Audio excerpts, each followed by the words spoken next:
Assalamualaikum warahmatullahi wabarakatuh.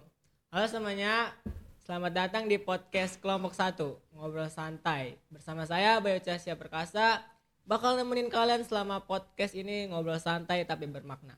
Oke, hari ini kita bakal bahas sosok penting di kelas yang sering banget jadi tempat curhat, penyelamat nilai, pengingat tugas, bahkan beliau udah kayak orang tua kita sendiri. Siapa lagi kalau bukan guru DKV dan TKJ. Dan kali ini aku kedatangan tamu spesial banget, yaitu Bapak Rajik.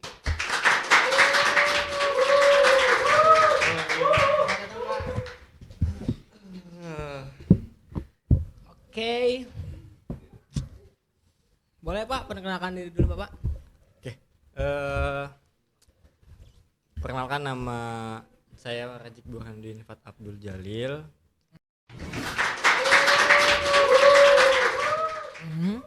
Saya di sini ngajar TKJ dan DKV khususnya, terus juga ngajar di kelas 10, 11 dan 12 begitu. Oke.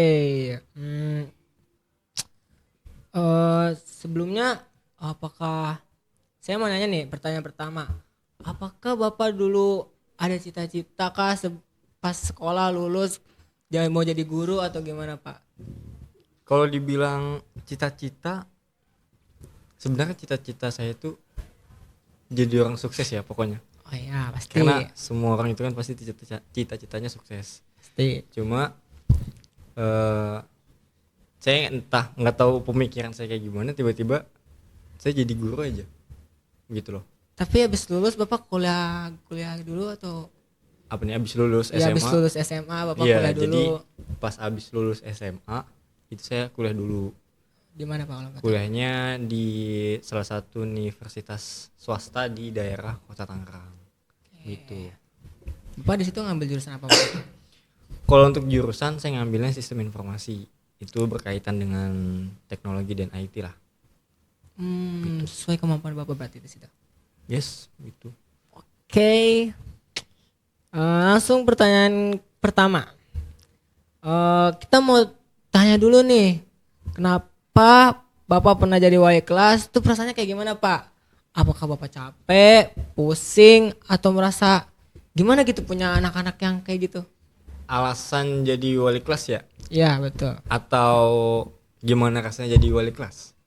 Gimana nih?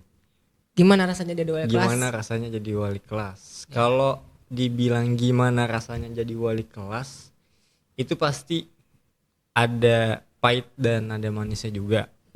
Contohnya nih, misalkan jadi wali kelas, apalagi kan kayak saya notabene belum ada pengalaman di dunia pendidikan ya.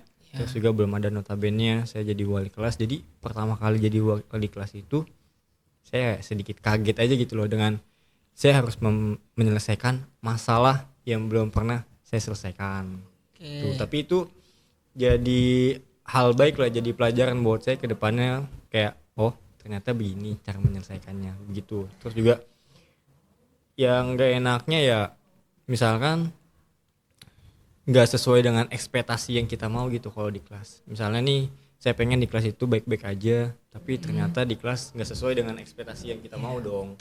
Gitu. Tapi ya tetap aja harus kita jalankan juga.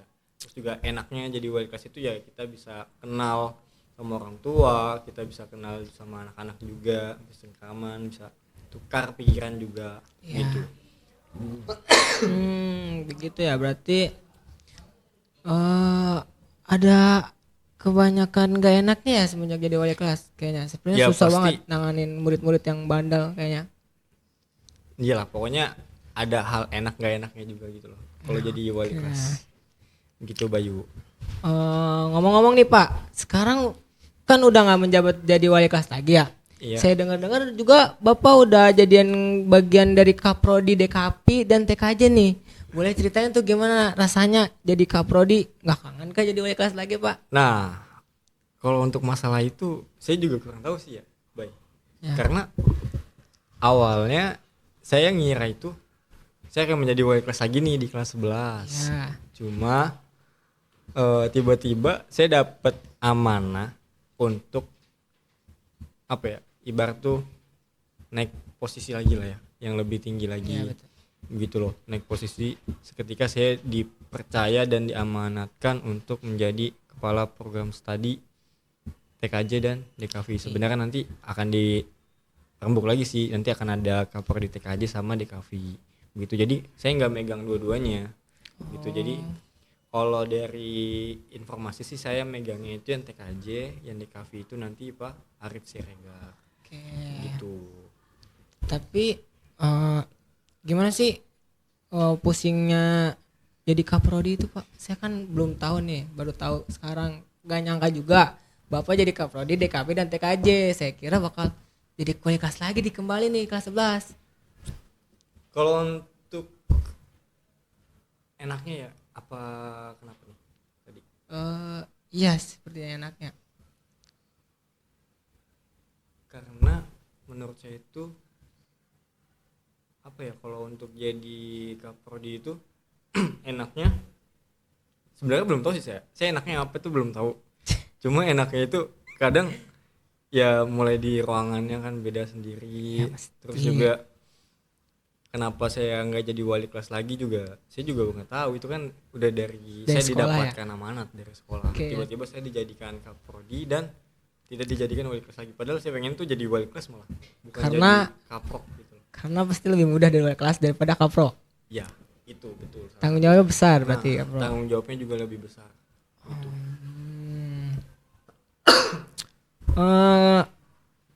Selanjutnya saya penasaran nih Pak, hobi, kita ngomongin hobi nih ya. Hobi saya lihat-lihat tuh Bapak juga suka main bola ya. Apakah Bapak punya apa sih, tim atau klub-klub di luar? Kalau untuk hobi ya baik, hobi saya itu sebenarnya banyak ya. Pokoknya tuh hobi saya itu di bidang olahraga, baik itu di olahraga di lapangan maupun di e-sport ya kan. Tapi yang lebih saya dominan untuk hobi itu biasanya main bola, futsal, main bulu tangkis gitu. Cuma yang sekarang saya kembangin itu ya main sepak bola aja.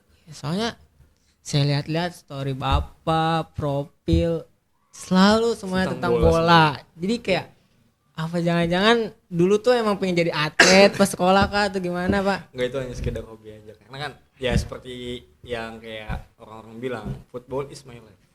Jadi football itu sebagian besar adalah di hidup kita. Ya, saya setuju sih. Soalnya tapi Bapak setuju nggak kalau misalkan kita lagi ada masalah, kita keluarin luapinnya dengan cara berolahraga seperti main futsal?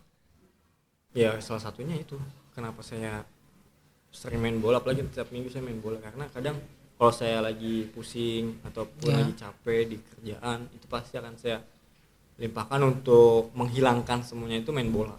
Jadi ya udah saya main bola aja, ketemu sama teman-teman juga, daripada nongkrong gitu. Yang bermanfaat tuh. Oke, ini langsung saja kita pertanyaan yang paling penting.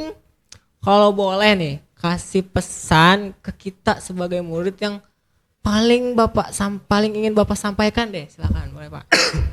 Kalau untuk pesan ya, untuk siswa dan siswi khususnya di SMK Islam Baidatul Akam, mungkin lebih ditingkatkan lagi belajarnya, terus juga diubah pola pikirnya, mindsetnya juga diubah, karena kalian itu kan sudah SMK bukan lagi SMP, jadi mindsetnya itu lebih diubah lagi, di kekanak-kanakannya itu dihilangkan begitu loh.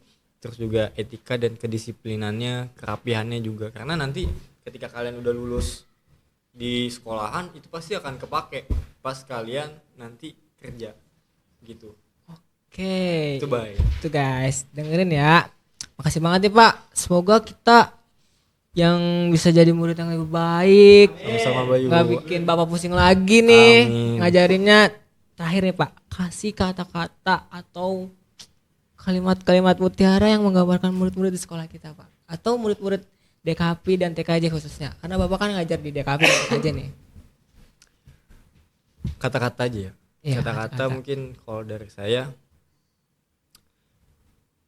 jangan menyerah. Pokoknya jangan pernah putus asa aja untuk apapun itu. Usaha terus, usaha lagi dan usaha lagi. Nanti kan pasti akan ada aja yang kalimat itu terbentur, dan terbentuk gitu. Itu aja Bayu. Oke, mantap. Sekali lagi terima kasih Pak udah hadir dan meluangkan waktunya untuk ngobrol bareng kita. Sama-sama Bayu. Buat teman-teman ya, dengerin, jangan lupa kasih senyum yang terbaik buat para guru dan kalian hari ini ya. Sampai ketemu lagi di episode selanjutnya. Tetap semangat, hormati guru dan jangan lupa apa? Ngerjain tugas. Bye bye semuanya. Bye.